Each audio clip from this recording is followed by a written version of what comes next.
Assalamualaikum guys, what's up? This is Aufa. Oke, kita jumpa lagi sama saya ya.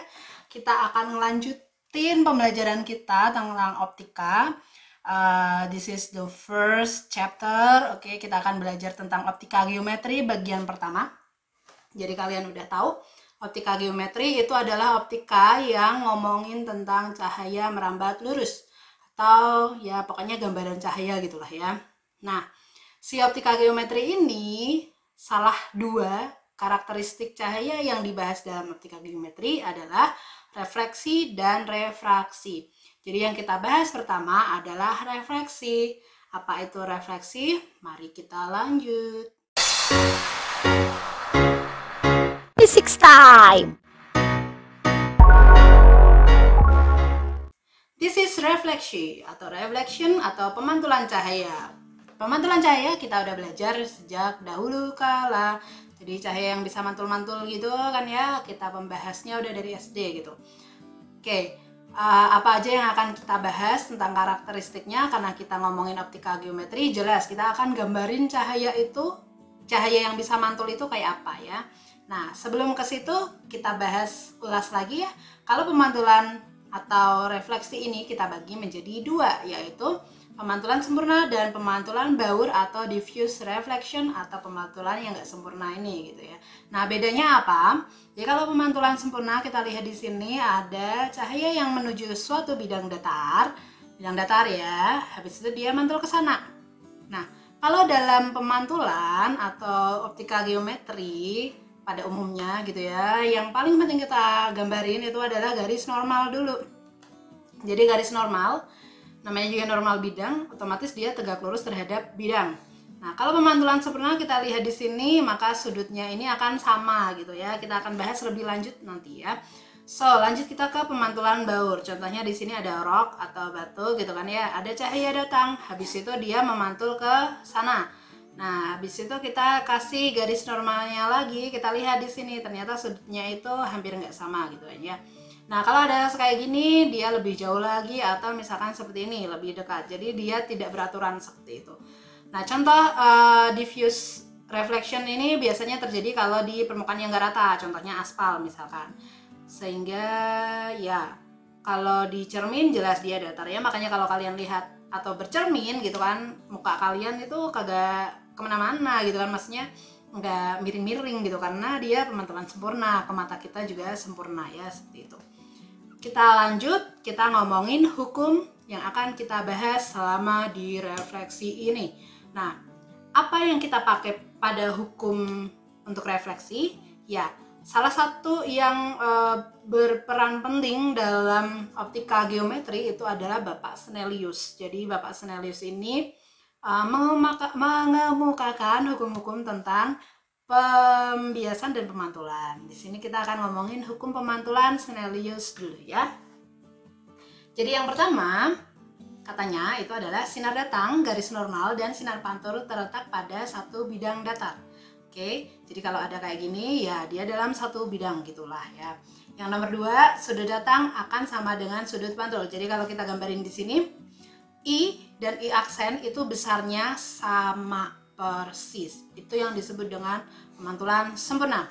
So, I sama dengan I aksen. Oke, mulai sekarang I akan kita sebut sebagai sudut datang ya, dan seterusnya di optika geometri. Oke, I aksennya sudut pantul seperti itu. Nah, kita lanjut. Contoh yang kita pakai atau dalam kehidupan sehari-hari, alat yang kita pakai dalam pemantulan sempurna ini apa gitu kan ya. Nah, yang pertama itu ada jelas cermin yang udah aku bilang tadi ya. Di sini ada Aufa yang lagi narsis gitu.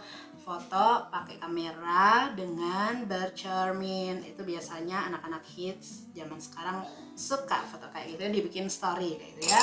Nah, yang kita lanjut yang kedua adalah kalian tahu ini biasanya ada di mana?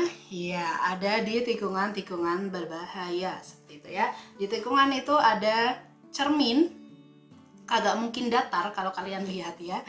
Kenapa? Ya, kita pakai cermin cembung karena pengennya bayangan atau yang kita lihat di situ itu lebih kecil. Pengen kalau ada kayak gini tapi dipasangnya cermin datar atau bahkan cekung gitu kan ya, lebih gede nanti benda bayangannya kaget kan, orang yang mau nikung gitu ya. Nah itu bahaya banget. Yang selanjutnya adalah ini kagak kelihatan cermin ya, ini sebenarnya sendok atau centong gitu kan ya. Nah ini ada orang lagi foto gitu tapi kebalik gitu kan ya, ini adalah cermin cekung. Oke, kita lanjut aja, kita akan bahas satu persatu. Yang pertama yaitu cermin datar. Nah, apa itu cermin datar? Jelas ya, cermin yang permukaannya datar seperti itu. Oke. Nah, cermin datar di sini kalau kita mau, karena di sini kita ngomongin penggambaran cahayanya ya. Jadi kita akan gambar gimana sampai bayangan itu kebentuk. Nah, untuk pembentukannya kita butuh minimal 2 sifat. Yang pertama yaitu minimal harus ada 2 sinar. Nah, ini kita pakai nggak hanya di cermin datar aja, tapi juga cermin cekung, cermin cembung, lensa, itu juga semuanya butuh minimal 2, karena kita mau gambarin satu titik. Kalau satu titik aja butuh 2 ya, kalau banyak titik ya lebih gitu pokoknya intinya. Nah, yang selanjutnya adalah digunakan perpanjangan sinar pantul. Kalau yang nomor 2 ini khusus sound milik cermin datar ya, milik cermin datar. Yang dipakai adalah perpanjangan sinar pantul. Ingat, oke. Jadi kalau kita punya misalkan ini ada benda, di sini cermin datar ya, ini depannya, di sana belakang gitu ya. Kita gambarin satu ada sinar ke sana, mantul ya. Oke, di sini nggak akan aku gambarin sudut atau garis normalnya. Intinya ini sudutnya udah sama gitu ya. Dan yang dipakai tadi perpanjangan dari sinar pantul ya. Jadi ini sini birunya kita panjangin. Oke. Yang kedua, karena butuhnya minimal 2 garis ya, kita gambar lagi nih di titik ini. Oke, dia ke sana mantul. Ya, habis itu kita panjangin lagi ya. Oke, ketemu di situ. Ini baru panah yang atas ya, baru kepala aja ini ya. Kita lanjut ke yang bawah. Kita kesanain, pantulin, kita tarik garis. Habis itu ke sana ya, narik garis balik. Nah, akhirnya ketemulah di situ. Yang sifat bayangannya lihat di sini ya, ada di depan atau di belakang? Oke, di belakang si cermin. Kalau ada di belakang cermin, artinya tuh kita nggak bisa megang si bayangannya ya. Bayangin lo lagi cermin, terus habis itu bayangannya ada di samping lo, kan nakutin gitu kan ya. Nah, bayangannya itu ada di belakang, makanya kita nggak bisa megang. Atau kita bisa ngelihatnya lewat mata kita dari pantulan si cermin itu gitu. Nah, itu sifatnya maya karena kagak bisa dipegang. Yang selanjutnya adalah tegak ya, jelas. Habis itu sama besar. Oke, ini sifat dari si cermin. Oke, sekarang kalau kita mau beli cermin gitu kan ya, biar kelihatan semua dari ujung kaki sampai ujung rambut, ujung kepala gitu, seberapa panjang si cermin biar kelihatan semua badan kita gitu ya. Nah, gampang ini ya, tinggal kita kaliin aja setengah.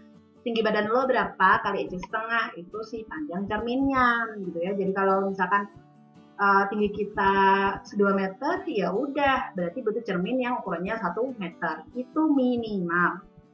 Nah, sekarang kalau kita misalkan punya bayangan, kita pengen bayangannya itu bisa dilihat seluruhnya, maka cerminnya harus diletakkan di ketinggian seberapa ya, nilainya ini ya, setengah kali tinggi bendanya atau petanya misalkan dikali dengan jarak mata ke ujung kepala. Nah, itu biar kita bisa ngelihat si bayangannya full ada di dalam cermin gitu ya. Nah, ini adalah salah satu gambar yang aku ambil tahun lalu gitu ya. Oke, ini ada 2 buah cermin yang aku letakkan membentuk sudut tertentu. Jadi ini si cerminnya, terus ini cermin juga, ini bendanya ada di sini. Benda yang paling tengah ini adalah benda asli ya. Ketika aku kasih di situ, terus foto gitu ya, ternyata bayangannya ada banyak cuy ya. Karena dia mantul-mantul gitu kan. Oke. So, seberapa banyak bayangannya kalau sudutnya ini aku mainkan. Ini misalkan ada cermin membentuk sudut alfa, maka bayangan yang kita dapatkan itu besarnya adalah ini ya, 360, karena satu lingkaran 360 dibagi dengan alfanya dikurangi si M. Apa itu? N itu adalah jumlah bayangan, alfa itu adalah sudutnya, bentuk berapa derajat gitu, M-nya adalah konstanta. Nah, konstanta ini bergantung. Kalau 360 derajat per alfanya itu kita bagi hasilnya genap, maka M-nya itu 1 ya. Kalau ganjil itu maka nilainya 0. Contohnya gimana sih? Nah, kayak gini ya contohnya. Misalkan 2 buah cermin aku letakin membentuk sudut 45 derajat. Berapakah jumlah bayangan yang terbentuk? So, penyelesaiannya kita tahu kalau di sini alfanya adalah 45 derajat. Nah, kita pakai rumus aja ini nih. 360 dibagi 45 dikurangi M. Sekarang 360 min dibagi 45 berapa? Ya, 8 ya. Karena 8 itu genap, maka M-nya kita pakai adalah 1 ya. So, kita peroleh nilainya adalah 7 ya. Jadi di situ nanti akan kebentuk suatu banyaknya si bayangannya itu ada 7. Seperti itu. Nah, kita akan lanjut ke cermin yang kedua. Ya, cermin cekung atau concave mirror. Oke, nah si cermin cekung ini contohnya tadi ya yang sendok kita foto di situ. Kita bercermin gitu, maka kita akan kebalik gitu ya. Nah, si cermin ini jelas pengertiannya adalah berbentuk cekungan ya. Agak mungkin datar juga ya. Nah, sifatnya adalah konvergen atau mengumpulkan sinar pantul. Konvergen. Nah, contohnya seperti ini nih, lihat. Jadi kalau ada ada sinar yang merah ini datang, pokoknya intinya akan dikumpulkan pada suatu titik seperti itu. Nah, fokusnya itu fokus positif. Jadi nilainya positif. Kalau kalian masukin nanti ke persamaan harus positif ya. Oke. 3 sinar istimewa pembentuk bayangan. Jadi tadi kan kalau mau gambarin bayangan itu kita butuh minimal 2 sinar ya, 2 titik. Nah, di sini di cermin cekung itu ada 3 sinar. Kita boleh pakai salah duanya untuk membentuk bayangan. Yang pertama, baca Quran dan maknanya. Nah, yang pertama adalah sinar datang sejajar dengan sumbu utama dipantulkan melalui titik fokus. Jadi kalau kita punya di sini ini cermin cekung ya, ini depannya, di sana belakangnya gitu ya. Ada cahaya sejajar sumbu utama, maka akan dipantulkan melalui titik fokus ataupun seperti ini. Gitu. Itu yang pertama. Yang kedua yaitu sinar datang menuju titik fokus akan dipantulin sejajar sumbu utama. Nah, seperti ini gambarnya ya. Jadi kalau ada sinar datang menuju titik fokus, maka akan dipantulkan sejajar sumbu utama. Sumbu utama tuh yang ini ya, sumbu garis ini lurus ya. Atau seperti ini. Oke. Dan yang terakhir, yang ketiga yaitu sinar datang yang menuju titik pusat kelengkungan atau R dipantulkan kembali melalui titik pusat kelengkungan tersebut. Nah, si R itu nilainya 2 kali F ya, kalau mau tahu. Si F itu titik fokus, R itu jari-jari kelengkungan. Nah, kalau dia di kesana ya balik lagi pokoknya intinya ya. Sama itu, mantul ya. Setelah itu, karena kita udah punya 3 sifat sinarnya, sinar istimewanya, berarti kita sekarang bisa gambarin si bayangannya seperti apa. Oke, kita akan latihan menggambar terlebih dahulu ya. Yang pertama, pembentukan bayangan pada cermin cekung. Yang pertama yaitu benda ada di antara cermin dan titik fokus atau ruang 1 di sini, oke. Nah, ruang 1 apa sih? Oke, kita gambarin dulu ya. Untuk ngapalin cara gampangnya, nanti aku kasih tahu. Yang penting ininya kita kasih tahu dulu ya. Kalau ruang antara cermin sama fokus itu aku sebut dengan 1, fokus dengan jari-jari kelengkungan atau R itu 2, lebih dari R itu 3 ya, menuju tak hingga sana. Dan yang di belakang cermin itu kita sebut dengan ruang 4. Oke, sudah hafal ya. Jadi kita skip saja. Nah, kita lanjut. Jika kita punya benda ada di sini ya, tadi antara cermin dan F di ruang 1, maka akan ada sinar sumbu utama sejajar ya. Maka akan dipantulkan melalui titik fokus seperti itu. Nah, selanjutnya kita kasih garis titik-titik ini dulu. Terus habis itu R balik lagi kan ya. Nah, ini kita lihat ya, kalau di sini itu tidak akan terbentuk bayangan ya, karena di sini melebar. Tapi garis ini itu tidak sejajar, atau dia kalau kita tarik garis maka akan ketemu di satu titik. Nah, makanya kita tarik garis ini nih, perpanjangan di sini, maka akan ketemu di satu titik. Nah, disitulah letak si bayangannya. Lihat di sini, bayangan ada di belakang cermin. Artinya kita nggak bisa nyentuh si bayangannya, atau kita nggak bisa nyentuh gitu ya, nggak ngeliat gitu kan. Nah, makanya sifatnya itu adalah maya ya. Terus habis itu bentuknya tegak, lihat di sini ya. Habis itu dia diperbesar. Nah, kalau kalian gambarnya bagus, ukurannya tepat, si F sama R-nya, jadi F itu setengah R, jadi kalau misalkan F-nya 5 cm, R-nya 10 cm dari si pusat cermin ini, maka gambar kalian juga akan bagus. Tapi kalau ukuran kalian asal-asalan, itu gambarnya akan jelek ya. Atau di sini jadi butuh banget gambar yang spesifik. Oke, kita lanjut aja ya. Oh iya, berada di ruang 4 ya, si bayangannya ya. Kita lanjut ke selanjutnya, yaitu benda tepat di titik fokus. Jadi ini ada benda tepat di titik fokus, kita gambarin yuk. Gambar sejajar sumbu utama akan dipantulin melalui fokus. Habis itu si R-nya ke sana. Nah, lihat di sini kagak kebentuk bayangan sama sekali gitu ya. Jadi kalaupun kita mau gambarin dari bawah, ini fokus ke sini ke sana, terus ke sana, ya otomatis tidak akan kebentuk bayangan. Artinya kalau ada benda tepat di titik fokus, maka tidak terbentuk bayangan gitu ya. Kita lanjut saja nomor 3, yaitu benda di antara fokus sama R atau di ruang 2. Dia ada di sini. Oke, kita gambarin seperti biasa, melalui fokus akan ke sana dan ke sana gitu ya. Si R-nya sama kalau kita misalkan ke sana. Cuma kan kalau ini aku kasih panjang R, dia ngelebihin si cermin tuh, makanya aku pakai yang ini ya. Pokoknya intinya kita pakai salah 2 aja. Nah, ketemu di belakang sana.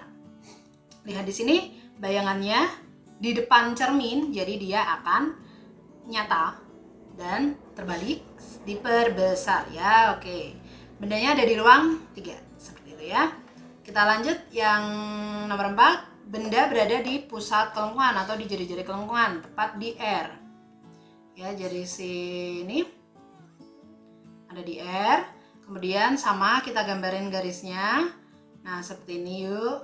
Ternyata dia ketemunya ada tepat di R juga. Jadi bayangannya karena di depan cermin jelas nyata. Terbalik sama besar ya, dia sama besar dan tepat di R. Kalau ada benda di R, bayangannya juga di R.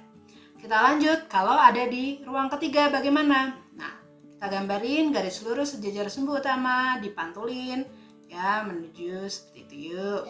Ternyata ada di ruang 2. Nyata, dia terbalik dan diperkecil, ada di ruang 2. Oke, itu tadi 5 penggambaran dari yang ada di Sindang ya pokoknya. Nah, gimana cara gampang menghafalkan si cermin cekung ini? Ada rumusnya ya. Ya, walaupun ini rumus tapi pokoknya gampang ya. Yang penting ruang benda plus ruang bayangan itu hasilnya adalah 5 ya. Keterangannya ini tapi abaikan aja. Kita akan bahas satu persatu. Yang pertama yaitu jika benda ada di ruang 1, maka bayangannya jelas ya. 1 tambah berapa yang hasilnya 5? 4. Oke, ruang bayangan itu ada di 4. 4 itu ada di mana? Di belakang. Karena dia ada di belakang berarti dia maya gitu kan. Nah, kalau maya itu pasti tegak ya. Maya pasti tegak. Sekarang lihat, dari 1 menuju ke 4 itu berarti dia gimana? Diperbesar. Karena dia diperbesar, ya udah jelas ya berarti maya tegak diperbesar. Sekarang contohnya lagi, kalau misalkan ada bendanya di ruang 3, berarti bayangannya pasti ada di ruang 2. Oke, karena 2 itu ada di depan berarti nyata. Kalau nyata itu terbalik, sedangkan 3 menuju 2 itu hasilnya adalah kecil, jadi diperkecil ya. Seperti itu, gampang kan? Baik, mari kita lanjut ke cermin selanjutnya, yaitu cermin cembung. Nah, atau convex mirror. Apa itu convex mirror? Jelas ya permukaannya, yang penting cembung gitu kan ya. Nah, cermin cembung ini bersifat divergen atau menyebarkan sinar pantul. Kalau tadi cermin cekung itu konvergen atau mengumpulkan, kalau ini menyebarkan ya. Jadi gambarnya seperti ini. Oke, lihat sinar datang itu warna merah dan yang pantul itu biru. Kita lihat dia tidak membentuk satu titik di depan cermin. Oke. Nah, kalau kita tarik garis si biru ini, kita ambil gitu ya, tarik garis ke belakang, ternyata dia membentuk satu titik. Oleh karena itu, pada cermin cembung, bayangannya itu pasti ada di belakang biar kelihatan gitu kan ya maksudnya.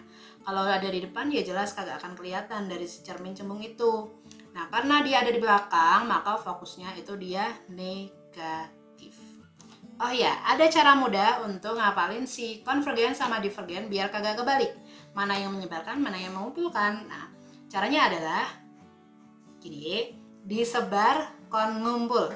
Jadi divergen itu menyebarkan, disebar kon ngumpul. Konvergen itu mengumpulkan, disebar kon ngumpul, disebar kon ngumpul. Nah, seperti itulah ya.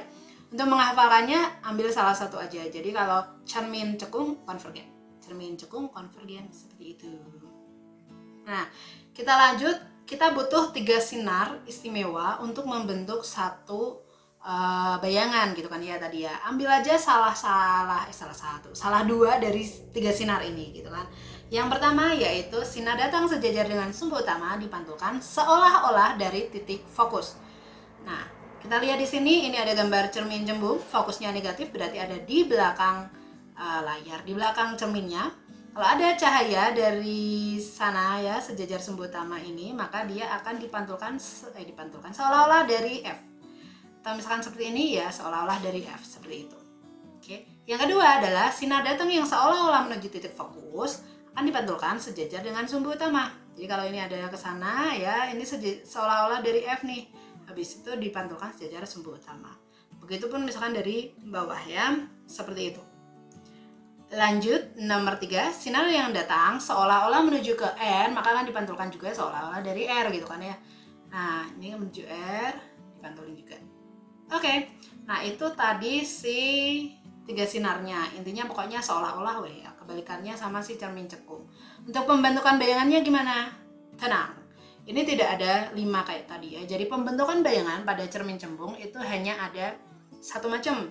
Karena apa? Karena kan tadi di depannya tidak ada pengelompokan signifikan antara F sama R. Karena F dan R-nya itu ada di belakang cerminnya. Jadi di depan itu mau kamu taruh di mana ya dirimu, mau di jarak 1 cm atau mau di jarak 1 kilo gitu kan ya. Ini sama ya. 1 kilo kagak kelihatan gitu ya. Jadi intinya ini mau ditaruh dimanapun gampang ya, bebas sama aja hasilnya. Misalkan ini ada benda di depan cermin, terus habis itu tadi ya sinar datang sejajar sumbu utama dipantulkan seolah-olah dari si F. Nah selanjutnya kalau dari R maka kan seolah-olah juga dari R. Akhirnya ketemu tuh si bayangannya ada di belakang ya. Itu maka sifat bayangannya yang pertama adalah jelas karena di belakang cermin maya. Yang kedua yaitu ada tegak dan diperkecil. That's why kita pakai cermin spion itu cermin cembung ya, biar diperkecil. Bayangin kita pakai cermin cekung spionnya udah kebalik, diperbesar, kan kita kaget ya kalau kita lagi motoran gitu kan. Oke, lalu gimana pembentukan bayangannya? Nah, kan gak asik ya kalau nggak ngitung gitu ya. So, kita mulai menghitung. Sebenarnya kalian udah familiar ya. Jadi pembentukannya adalah 1/F sama dengan 1/S plus 1/S aksen. F itu adalah titik fokus atau jarak titik api biasanya kita nyebutnya. Terus S-nya adalah jarak benda ke cermin. S aksennya adalah jarak bayangan ke cermin. Jadi gimana kalau untuk yang pelan atau datar gitu kan ya. Nah, untuk si yang datar F-nya itu tak hingga, jadi 1/S itu akan sama dengan 1/S aksen tapi minus gitu ya, makanya maya, makanya jaraknya sama gitu. Nah, gimana untuk perbesaran bayangannya? Tinggal kalian bagi aja. Pokoknya setelah berarti bayangan per bendanya, bayangan per benda. Kalau jarak ya jarak bayangan per jarak benda. Kalau tinggi bayangan ya tinggi bayangan per tinggi benda, seperti itu. Ini keterangannya yang tadi ya, biasanya kita dalam senti karena nggak mungkin kan kita bercermin tapi jaraknya kilometer gitu kan ya atau meter. Nah biasanya dalam senti. Terus habis itu perbesaran bayangan kagak ada satuannya, atau misalkan berapa kali doang, 2 kali 3 kali seperti itu.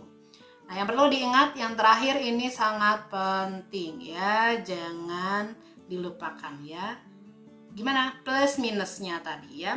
Jadi kalau benda ada di depan cermin itu nilainya S-nya positif.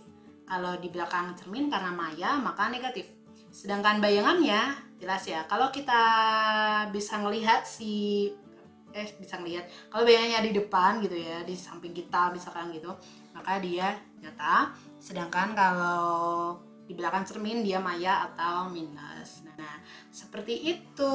Itu tadi bahasan kita terkait dengan refleksi dan cermin. Jangan lupa video lanjutannya kita akan lanjut ke optika geometri yang selanjutnya yaitu refleksi. So stay tune terus, jangan lupa subscribe, comment, and like. Dan juga share video ini ke teman-teman kalian biar kita belajar bareng. Oke, assalamualaikum warahmatullahi wabarakatuh.